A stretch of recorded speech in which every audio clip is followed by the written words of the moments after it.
So it's been a little bit, it's been 2 weeks since I've been gone. If you watched my previous video before, you get to see why I wasn't here last week, and you get to see that I was filming for a concert. And very soon you will see a video coming out about that. If you look at my Twitter, you will be able to get a sneak peek of what that was about. It's very exciting stuff. But that was last week. I will talk about today what happened in the past 2 weeks. Thankfully, there wasn't a lot of news. And if this is your first time, this is about Sakamichi and AKB48 and the news that revolves around them. And if you don't know, on the top right of the screen, you can see where we are in the section, whether we're in 48, graduated, or 46. And every week is a news video, so you can go ahead and subscribe to keep up to date with those. So let's start it right off with AKB48 collaborating with something in Mexico. Now, Mexico is somewhere where they're usually not going to.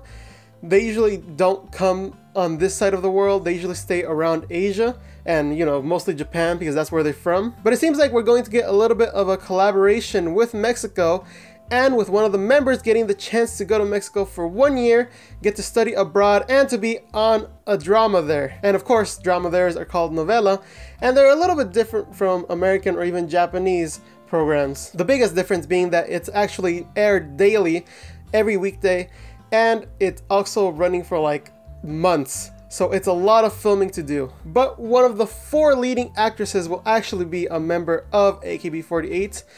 I don't know if they'll pick someone who they want to kick out for a bit and get their popularity low so they can graduate, or get someone who really is interested in Spanish and put them in there. And maybe this could lead to other things, like more things in the Western Hemisphere, and including stuff in Mexico or even America since it's right next door. Maybe this could lead to MEX48 or something, you never know. So more news will come out about that, and hopefully we get to see someone benefit from this rather than them pushing someone away. From December to January, when people can apply, and now that 48 members are able to, it kind of leaves the question, would this benefit someone?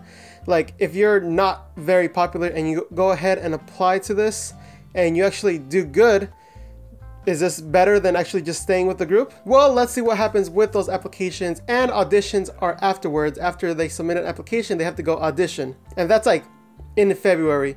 So I imagine we'll be able to see more news about this in February when we actually see applicants. But until then, we wait for more details once again. And by the way, if you don't know what the Produce 48 thing is, I actually talked about it before. It's the one with it in the thumbnail. But speaking of new members, there is the 3rd draft that is coming up, and we actually have updated versions of their profiles. We have like a full out profile on them, and we also have videos of them introducing themselves.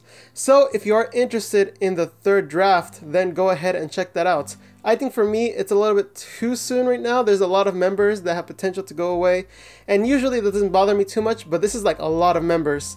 So I'm gonna wait for it to dwindle down a little bit, or maybe when they actually air something, I'll watch that. But something that I do notice is there's a lot of visual members in this, so maybe they're catching on the trends with Sakamichi. But next, let's talk about SKE with their 22nd single of Muishiki no Iro. Not to say, this MV is actually really good. The visuals on it actually have a lot of detail in them, and even like the effects that wave around and the details in the background are very thought out, and I actually like a lot when stuff is thought out like this. Everything has a purpose in it, like even the balloon colors have a purpose. And hey, even the song is good, so really nothing too big to complain on. The ending outfit, I'm not too sure what to feel about. I feel like I could be swayed one way or the other on it. And real quick, SKE covers for the single are not that great, so it's not worth the time to show it. It's just them being cutouts with flowers cut out and flowers forming the name. It's nothing too interesting. But someone else who released a music video is NMB with the music video for Which One. This is from the single of Warota People, and this is a super fun music video. If you just want to see some cute members do cool stuff to individualize everyone, then go ahead and watch this. Because even though there's a lot of fairy lights in the music video, every member gets their own spotlight and is able to show off a little bit about them. And the song itself is very fun, but I can't see why people wouldn't like the song. And next up, I want to highlight the HKT first album covers. And as you can see, they are fairly interesting. It's a little bit more thematic. It has a little bit more purpose in it, although it's all in the same scenario, but just like different placements of everyone. The only one I really like is Type A. I feel like this one is a little bit more mature, and I feel like they could have stuck with this theme and maybe have people move around in different positions, maybe not standing up necessarily, because if they stand up in front of the table, then the table has no purpose in it. So I'd rather them do stuff behind the table, maybe not playing around so much, since it is more of a like themed piece. Maybe like changing the tablecloth, changing the items on the actual table, and letting the members interact with it, but yet staying still with the theme. And also an interesting note, Sakura actually leads as center for the main song in this. Next up is some exciting news for STU48. We finally get some exciting news. No, it's not the boats. It is actually called SetoBingo. Yes, SetoBingo. That means STU is getting their own bingo show, as well as their own Most TV show, which I've talked about before. But with this, a bit of negative news about this is that Keiya Bingo won't actually air this season because of SetoBingo being on the air. Maybe this could mean Nogi Bingo could just air continuously now and have Keiya Bingo and SetoBingo air like this. But go ahead and watch the trailer for that down below. It is the impersonator Akipi actually giving the news, and the members don't even expect it. It's a great trailer and actually is a good thing for STU48 because we get to see a little bit more variety, which helps introduce the members and puts the girls in situations where they have to learn how to grow and how to get good timing and comedic appeal and general camera appeal. So again, great thing for them to do with STU48, definitely in the right direction. And next up real quick, there's a dice game coming out for AKB. If you're into the dice RPG, which I'm still not sure what that is, you can go ahead and get that. That comes out in spring 2018. I've never played one before, so I'm not really too sure what to expect. The link for that is down below. But next up, let's go to individual members, starting off with Iriyama Anna, who becomes a model for VoCE magazine. So with her being here, I don't know if she has another contract with some other magazine, but if she doesn't, then it's a good thing someone finally got her. It's either the magazines didn't look in the right place, or she's expensive and this is the only magazine that could afford her. Either way, super good news for her to being a model, since she is one of the more beauty members of AKB. Next up is Sashihara Rino, who is in a new commercial for a real estate agency.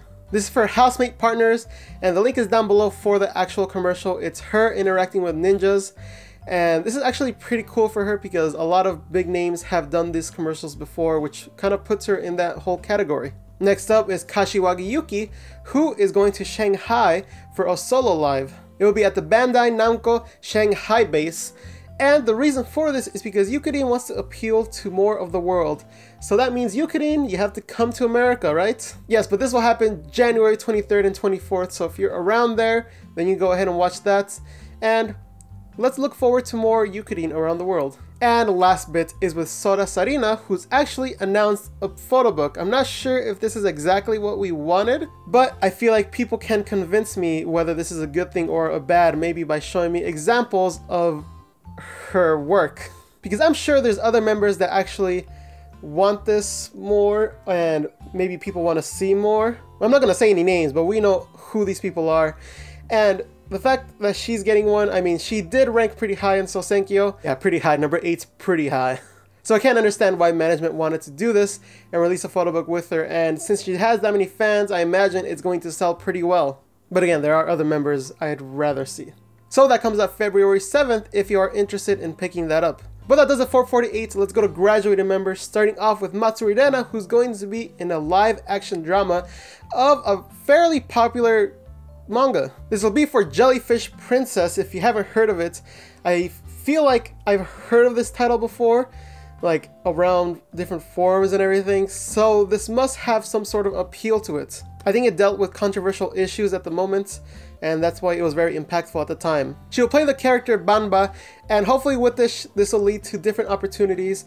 I know she's on 2 shows on Netflix right now, like American Netflix or even like other countries' Netflix, that you can actually see her in. So that's pretty cool, and hopefully new opportunities arise because of all of this. And next up is 2 Nogizaka 46 X members who are going to do something together. That is Nagashima Seida and Fukugawa Mai, who are going to be in a live stream together thanks to Fukugawa Mai's movie that she is going to be starring in. So if that sounds appealing to you, you can go ahead and join on the line live stream that will happen on December 27th at 7 Japan time. I will have the link for that down below. It actually has a countdown to see when it starts.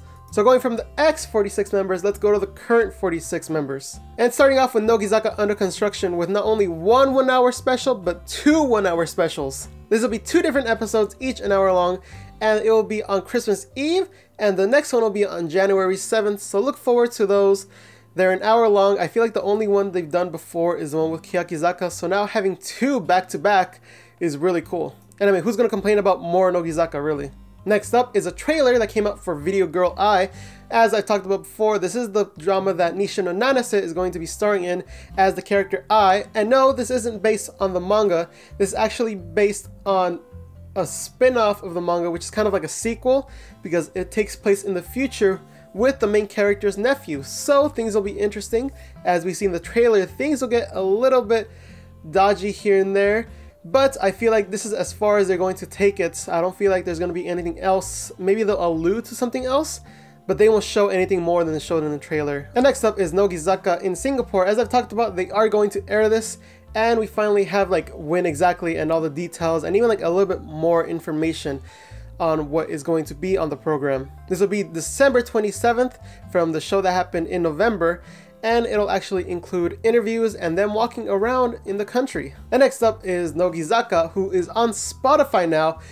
Unfortunately, this is Japan only. Hopefully they realize, they wake up and they put it on for the whole world, not excluding the YouTube Red. Since Spotify doesn't have YouTube Red, I feel like this is a good opportunity to hit those American and Mexico and different countries that weren't included target audience. So come on, Nogizaka, you just have to catch up. I mean, other idol groups have been doing it and they've been getting more popularity, and AKB and Nogizaka and Kiyakizaka haven't really caught up with that.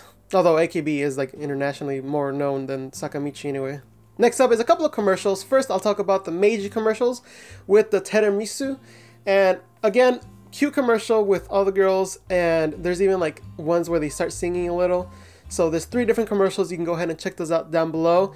And I imagine more individual ones will come out soon. And next up is Kiyakizaka, who is in a commercial for the mask company that they did before.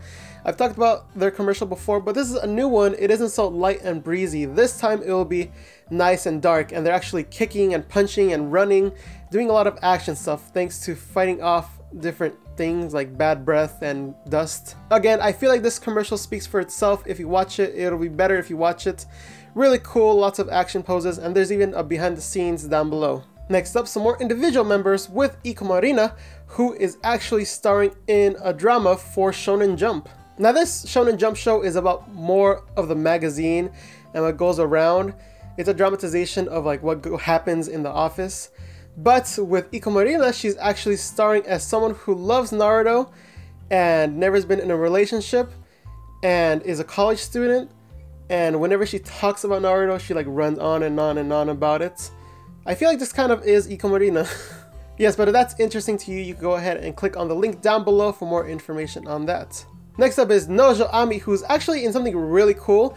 It's a stage play for revolutionary girl Utena, and she's actually playing the main character Utena. Looking at the visual when I saw this on Twitter, I was like, whoa, this is actually her.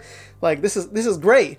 So really exciting for her being the star role in something like this caliber, because from what I remember, this anime was actually really popular. Well, in the States, especially for being one of the older ones.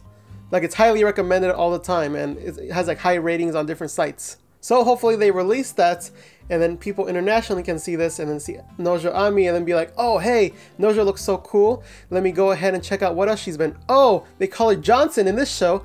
I like the show now I'm a fan, and that's how they transition. Well, that's how most people transition, so I imagine that's the way to do it. But if you're interested in this and are in Japan around February 3rd, that's when you should go and check it out.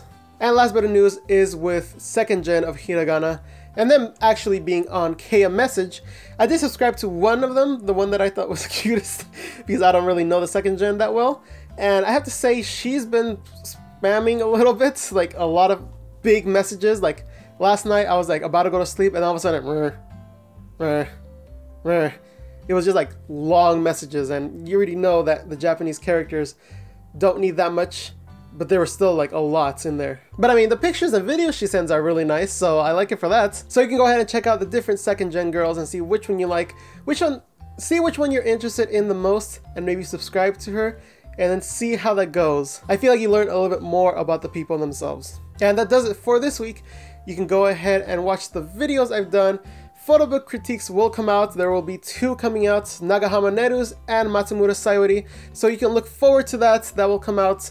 I just have to edit those 2 videos, this video, edit the Necronominal video, edit the other Necronominal video, and then I think, oh no, then I have to do bloopers for the Patreon, and then I have to do behind the scenes for the Necronominal, and then I have to do bloopers for the whole Nogizaka in Anime Expo. So I have quite a bit to edit. So if it takes a little bit, don't get mad at me. But if you do want to show your support, you can go ahead and go on Patreon and look at those bloopers, look at those behind the scenes.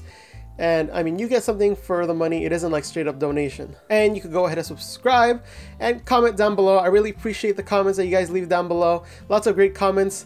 So go ahead and leave all those comments down below. Long, short, doesn't matter. And you can go ahead and check out the Slope podcast, which is the podcast that me, Boy, and Swole Taku are actually in and talk about Sakamichi series. So you can go ahead and do that. We talk about the news more in depth.